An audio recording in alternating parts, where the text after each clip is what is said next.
My name is Court Purdy. I'm an attorney with the firm of Paoli and Purdy in Newport Beach. Yeah, hi, my name is William Paoli, and I'm one of the principals here, one of the partners at Paoli Purdy PC.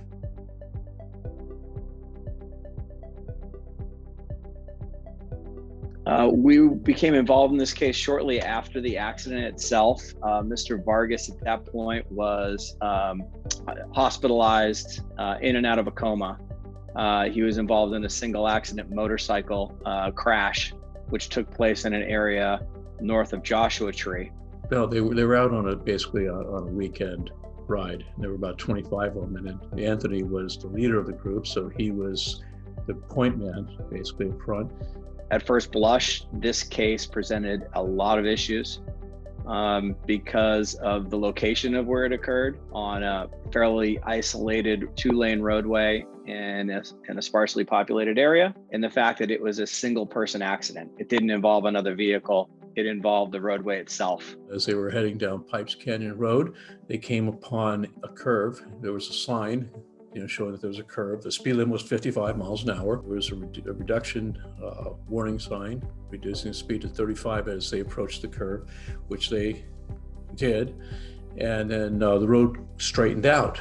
And as it straightened out, the road had elevated rise to it, and it gave the appearance as though the road continued in a straight fashion. Only at the top of the roadway does that second curve take place, and it moves pretty dramatically to the left. And so as Mr. Vargas is navigating the first curve and starting to accelerate up the hill, he glances in his side mirror to make sure that the rest of his party had made the first curve for a nanosecond.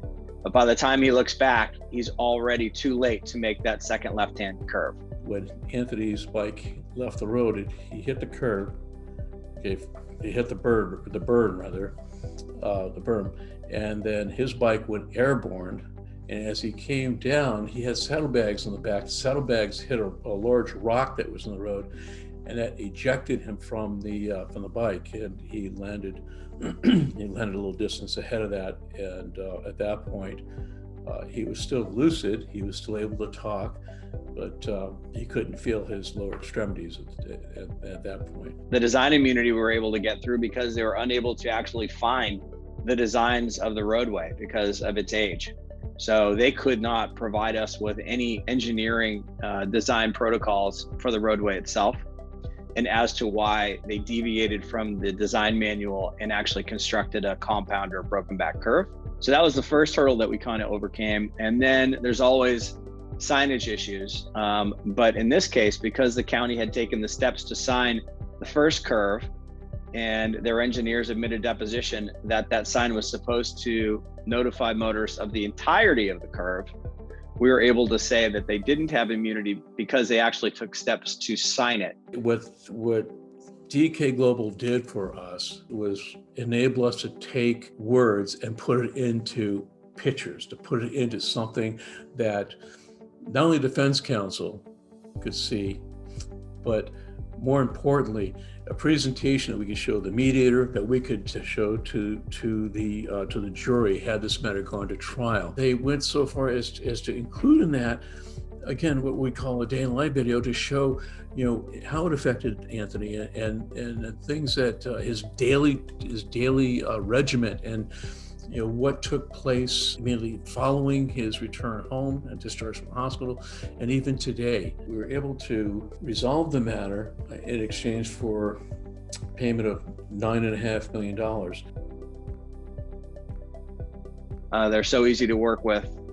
Now that we've worked with them for so long, they understand kind of the things that I'm looking for. And you guys keep coming up with new ways to present information. Over the past, I'd say 7 years or so that we've been working together, I've seen your technology get better and better as we go forward. Like what we used to be able to do with deposition testimony and exhibits and visuals are so much more now enhanced. It just tells the story so much better.